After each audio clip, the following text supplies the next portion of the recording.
महाराष्ट्रातील सर्व औषध व्यावसायिकांनी विविध मागण्यांसाठी आज राज्यव्यापी बंदचं आवाहन केलं होतं. या बंदला राज्यभरात उत्स्फूर्त प्रतिसाद मिळाल्याचं पाहायला मिळालं. सांगली जिल्ह्यामध्येही या बंदला मोठ्या प्रमाणात प्रतिसाद मिळाला. जिल्ह्यातील बहुतांश औषध दुकानदारांनी आपली दुकानं पूर्णपणे बंद ठेवून या आंदोलनात सक्रिय सहभाग नोंदवला. तसंच विविध ठिकाणी मोर्चांचं आयोजन करण्यात आलं होतं.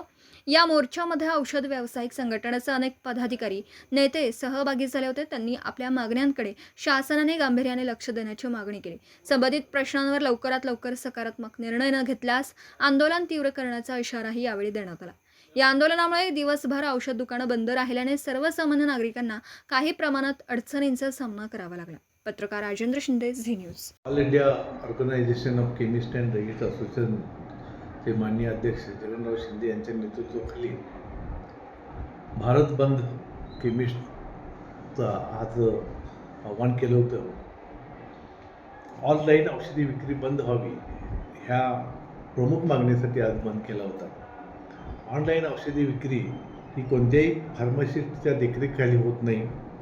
बोगस व सब स्टँडर्ड औषधे विकली जातात आणि नशेची औषधीसुद्धा यामार्फत विकले जातात. त्यामुळे नशेखोरांचं प्रमाण वाढलेलं आहे.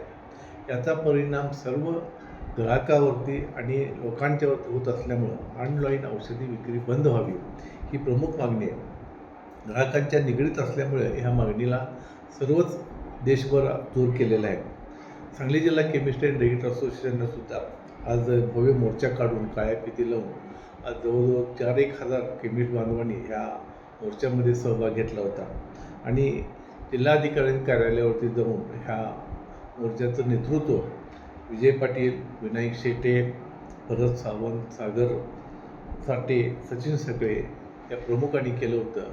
एक चांगला मोर्चा आज निघाला होता आणि खरं तर आरोग्याशी संबंधित असल्यामुळं ह्या मोर्चाला सर्व ग्राहकांनी सुद्धा पाठिंबा दिलेला आहे. आणि खास करून आपण सांगली जिल्ह्यामध्ये नशेचं प्रमाण खूप वाढले.